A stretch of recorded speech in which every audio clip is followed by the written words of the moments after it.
100 बात की एक बात यह कि बिना बात का बतंगड़ बनाए क्या ये तरह तरह के संगठनों का काम नहीं चल सकता क्या? कोई आधार तो हो। अब हिमाचल के हमीरपुर में एक संगठन ने मांग कर दी कि मस्जिद के सामने महाराणा प्रताप की मूर्ति नहीं लगाओ। क्यों? क्योंकि माहौल खराब होगा। माहौल खराब होगा। क्या लॉजिक है इस तरह की मांग का? वो कह रहे हैं कि मूर्ति लगाने से उनको आपत्ति नहीं है, मूर्ति लगाने से आपत्ति नहीं है, लेकिन मस्जिद के पास मत लगाओ। वहां सुजानपुर में कुछ सौंदर्यीकरण का काम चल रहा है, तो वहां कोई प्रस्ताव आया होगा महाराणा प्रताप की मूर्ति को लगाने का।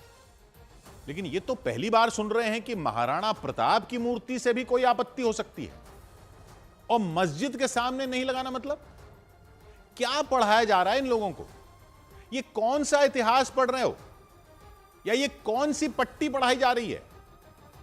राणा प्रताप की मूर्ति का मस्जिद या मुसलमानों के खिलाफ होने का क्या मतलब?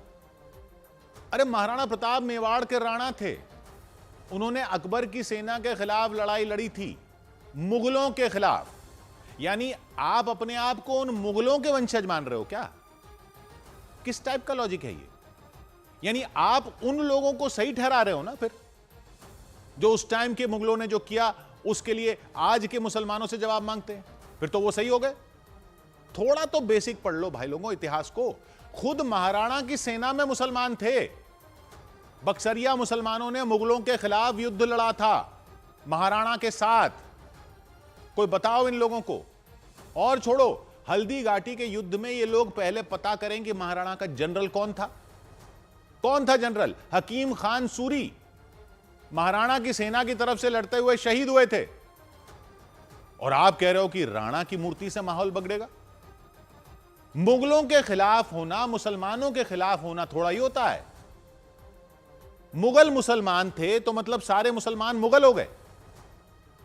तो इस लॉजिक से अगर अंग्रेज ईसाई थे तो क्या सारे ईसाई अंग्रेज हो गए? थोड़ी सी तो कॉमन सेंस लगा लो।